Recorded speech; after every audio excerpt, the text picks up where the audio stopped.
ಅಸ್ಮದ್ಗುರುಭ್ಯೋ ನಮಃ. ನಾನು ನಿಮ್ಮ ಆಚಾರ್ಯ ಗುರೂಜಿ. ಗುರುರ್ ಬ್ರಹ್ಮ ಗುರುರ್ ವಿಷ್ಣು ಗುರುರ್ ದೇವೋ ಮಹೇಶ್ವರ ಗುರು ಸಾಕ್ಷಾತ್ ಪರಬ್ರಹ್ಮ ತಸ್ಮೈ ಶ್ರೀ ಗುರವೇ ನಮಃ. ಆಪದಾಂ ಅಪಹರ್ತಾರಂ ಧಾತಾರಂ ಸರ್ವ ಸಂಪದಾಂ ಲೋಕಾಭಿರಾಮಂ ಶ್ರೀರಾಮಂ ಭೂಯೋರ್ಭೂಯೋ ನಮಾಮ್ಯಹಂ. ಮನೋಜವನ್ ಮರುತತುಲ್ಯ ವೇಗಂ ಜಿತೇಂದ್ರಿಯಂ ಬುದ್ಧಿಮತಾನ್ ವರಿಷ್ಠಂ ವಾತಾತ್ಮಜನ್ ವಾನರ್ಯೂಥ ಮುಖ್ಯಂ ಶ್ರೀರಾಮಧೂತಂ ಶಿರಸಾ ನಮಾಮಿ. ಜೈ ಶ್ರೀಮನ್ನಾರಾಯಣ. 2025ನೇ ವರ್ಷ. ಈ ವರ್ಷ ವಿಶೇಷವಾಗಿ ದ್ವಾದಶ ರಾಶಿಗಳ ಫಲಾನುಫಲಗಳು ಯಾವ ರೀತಿ ಇದೆ, ಯಾರಿಗೆಲ್ಲ ಅನುಕೂಲಗಳಿದೆ, ಯಾರಿಗೆಲ್ಲ ಅನಾನುಕೂಲಗಳಿದೆ ತಿಳ್ಕೊಳ್ಳೋಣ. ಪ್ರಥಮವಾಗಿ ಮೇಷರಾಶಿ.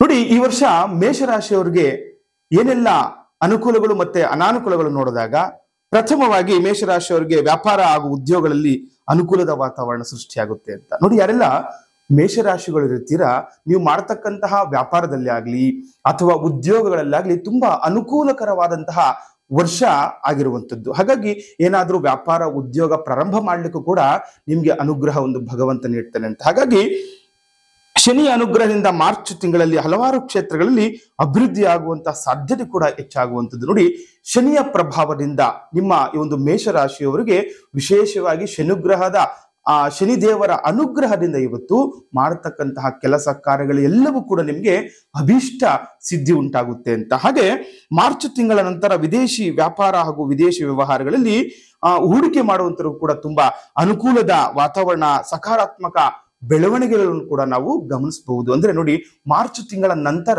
ಏನಾದ್ರೂ ವಿದೇಶಗಳಲ್ಲಿ ವ್ಯಾಪಾರ ಮಾಡುವಂಥವ್ರಿಗಾಗ್ಲಿ ಅಥವಾ ವಿದೇಶ ಪ್ರಯಾಣಕ್ಕೆ ಆಗ್ಲಿ ಅಥವಾ ವಿದೇಶಗಳಲ್ಲಿ ಏನಾದ್ರೂ ವಿದ್ಯಾಭ್ಯಾಸ ಮಾಡ್ಲಿಕ್ಕೆ ಹಾಗೆ ವಿದೇಶಗಳಲ್ಲಿ ಹೂಡಿಕೆ ಮಾಡ್ಲಿಕ್ಕೂ ಕೂಡ ತುಂಬಾ ವಿಶೇಷವಾಗಿರುವಂತಹ ವರ್ಷ ಇದಾಗಿರುತ್ತೆ ಮೇಷರಾಶಿಯವರಿಗೆ.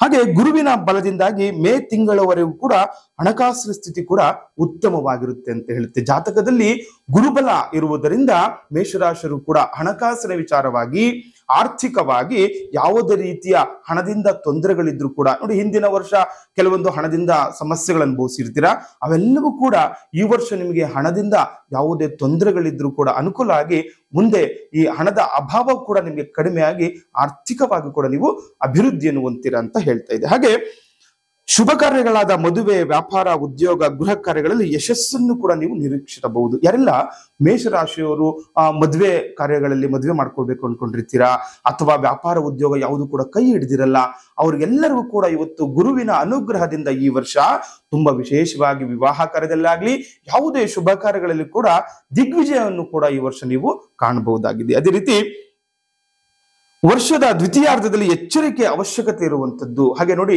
ತುಂಬಾ ಎಚ್ಚರಿಕೆಯಿಂದ ನೋಡ್ಕೋಬೇಕಾಗತ್ತೆ. ವರ್ಷದ ದ್ವಿತೀಯಾರ್ಧದಲ್ಲಿ ಅಂದ್ರೆ ವರ್ಷ ಅರ್ಧದ ನಂತರ ನಿಮಗೆ ಕೆಲವೊಂದು ವಿಚಾರಗಳಲ್ಲಿ, ಮದುವೆ ವಿಚಾರಗಳಲ್ಲಿ ಆಗ್ಲಿ, ವ್ಯಾಪಾರ ಉದ್ಯೋಗ ವಿಚಾರಗಳಲ್ಲಿ ಆಗ್ಲಿ, ವಿದೇಶದ ವಿಚಾರದಲ್ಲಿ ಆಗ್ಲೂ ಕೂಡ ಎಚ್ಚರಿಕೆಯಿಂದ ಕೆಲಸ ಕಾರ್ಯಗಳನ್ನು ಮಾಡ್ಕೋಬೇಕಾಗುತ್ತೆ. ಯಾಕಂದ್ರೆ ಕೆಲವೊಬ್ರು ಹೇಳ್ಬಿಟ್ಟಿದ್ರು, ಗುರುಗಳು ನಮ್ಗೆ ಈ ವರ್ಷ ತುಂಬಾ ಚೆನ್ನಾಗಿರುತ್ತೆ, ವ್ಯಾಪಾರ ಉದ್ಯೋಗ ವಿದೇಶದಲ್ಲಿ ಲಾಭ ಆಗುತ್ತೆ ಅಂತ ಹೇಳಿದಾರೆ. ಅಂದ್ರೆ ನಿಮ್ಗೆ ಮೊದಲಾರ್ಧದಲ್ಲಿ ಅನುಗ್ರಹ ಆದ್ರೂ ಕೂಡ ಮತ್ತೆ ದ್ವಿತೀಯಾರ್ಧದಲ್ಲಿ ಸ್ವಲ್ಪ ಕೊಂಚ ಆ ಭಗವಂತನ ಕರುಣೆಯಿಂದ ಎಲ್ಲ ಕೆಲಸಗಳು ಕಾರ್ಯಗಳು ನಮ್ಗೆ ಅನುಗ್ರಹ ಆಗ್ಲಿ ಅಂತ ಹೇಳ್ತಾ ಭಗವಂತನ ಸ್ಮರಣೆಯಿಂದ ಕೆಲ ಕಾರ್ಯಗಳಾಗುತ್ತೆ ಅಂತ. ಹಾಗಾಗಿ ಕೆಲವೊಂದು ಕುಂಠಿತ ಆಗಬಹುದು ಕೂಡ, ಅದನ್ನು ನೋಡ್ಕೊಂಡು ಕೆಲಸ ಕಾರ್ಯಗಳನ್ನ ಮಾಡ್ಕೋಬೇಕಾಗುತ್ತೆ. ಹಾಗೆ ವಿದ್ಯಾರ್ಥಿಗಳಿಗೆ ಹೆಚ್ಚಿನ ಏಕಾಗ್ರತೆ ಅವಶ್ಯಕತೆ ಕೂಡ ಇರುವಂತದ್ದು. ವಿದ್ಯಾರ್ಥಿಗಳು ಯಾರೆಲ್ಲ ಇರ್ತೀರಾ, ಏನಾದ್ರೂ ಉನ್ನತ ಮಟ್ಟಕ್ಕೆ ಅಭ್ಯಾಸ ಮಾಡ್ಕೋಬೇಕಾಗಿದ್ರೆ ಅಥವಾ ಏನೋ ಒಂದು ಎಜುಕೇಶನ್ ಅಲ್ಲಿ ಇನ್ನು ಮುಂದೆ ಹೋಗ್ಬೇಕು, ವಿದೇಶದಲ್ಲಿ ಓದ್ಬೇಕು ಅಂದ್ರೂ ಕೂಡ ಎಚ್ಚರಿಕೆಯಿಂದ ನೋಡ್ಕೋಬೇಕು. ಅದರಲ್ಲಿ ಅಭ್ಯಾಸದಲ್ಲಿ ತೊಡಕೊಂಡಾಗ ನಿಮ್ಗೆ